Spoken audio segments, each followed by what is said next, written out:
Masya Allah, tiap malam Jumat terlihat cahaya terang dari kubur ini. Ternyata almarhum semasa hidup.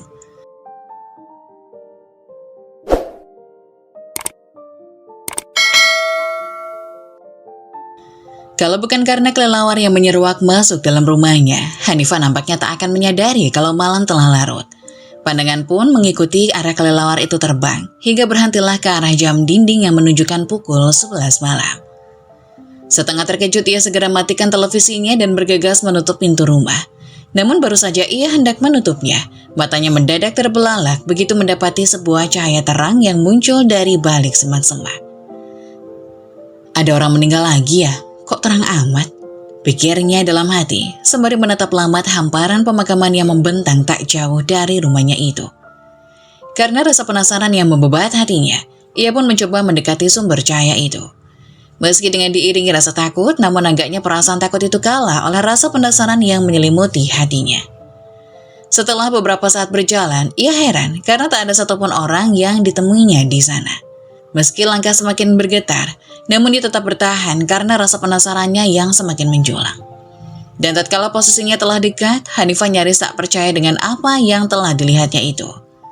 Cahaya terang yang mengundang perhatiannya itu ternyata bukan berasal dari Petromax, selayaknya jika ada pemakaman pada malam hari, melainkan berasal dari gundukan tanah yang tampaknya masih baru.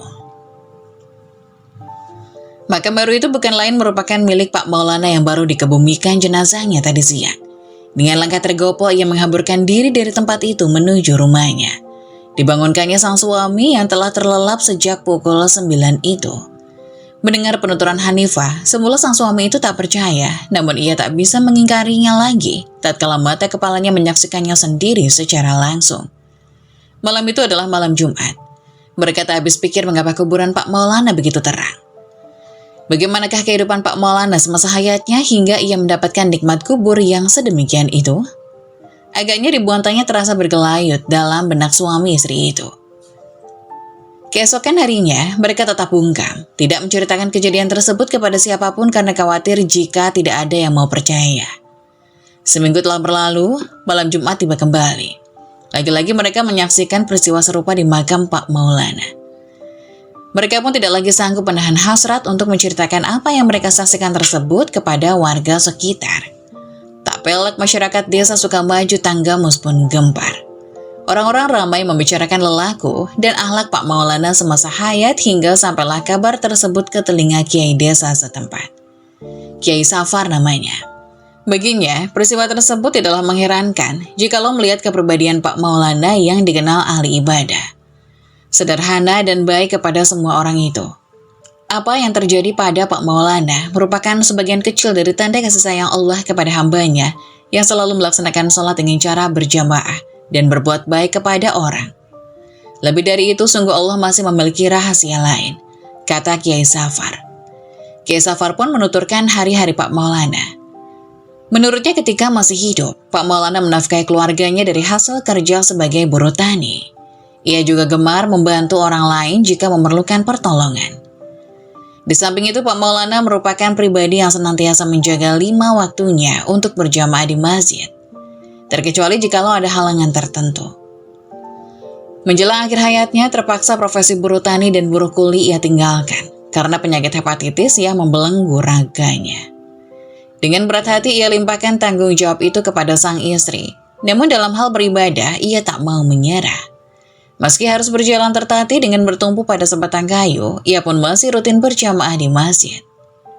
Kian nampak penyakit yang diderita Pak Maulana makin parah, hingga kulitnya pun menguning. Namun dari pancaran matanya yang teduh, Pak Maulana terlihat begitu ikhlas, bahagia, dan tegar.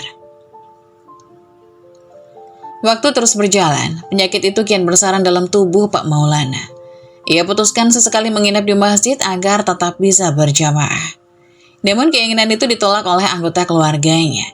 Tentu saja mereka tak sampai hati melihat yang sedang didera sakit parah harus tidur sendirian di masjid. Akhirnya dengan terpaksa Pak Maulana pun pulang ke rumahnya. Hingga suatu hari Pak Maulana memaksa diantar ke masjid untuk menunaikan sholat Jumat.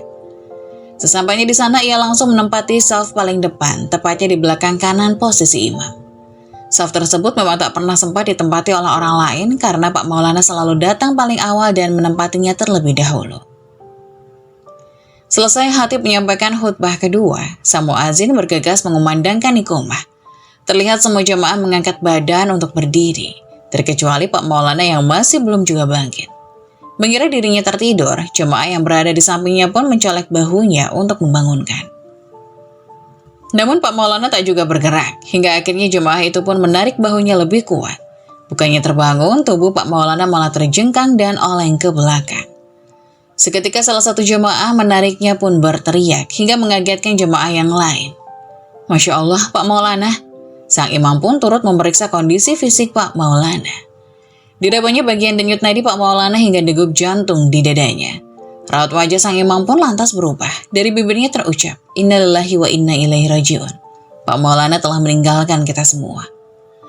Kepergian Pak Maulana begitu indah dan mulia. Ia dipanggil dengan begitu mudahnya dalam posisi sedang beribadah kepada Allah. Maka tak heran jika Allah pun melimpahkan segenap nikmat berupa pancaran cahaya dari dalam kuburnya. Wallahu a'lam. Semoga kisah tadi dapat memberikan hikmah dan bermanfaat untuk penonton semuanya. Jangan lupa like, subscribe channel ini agar tidak ketinggalan info-info bermanfaat lainnya. Sekian dari kami, terima kasih. Wassalamualaikum warahmatullahi wabarakatuh.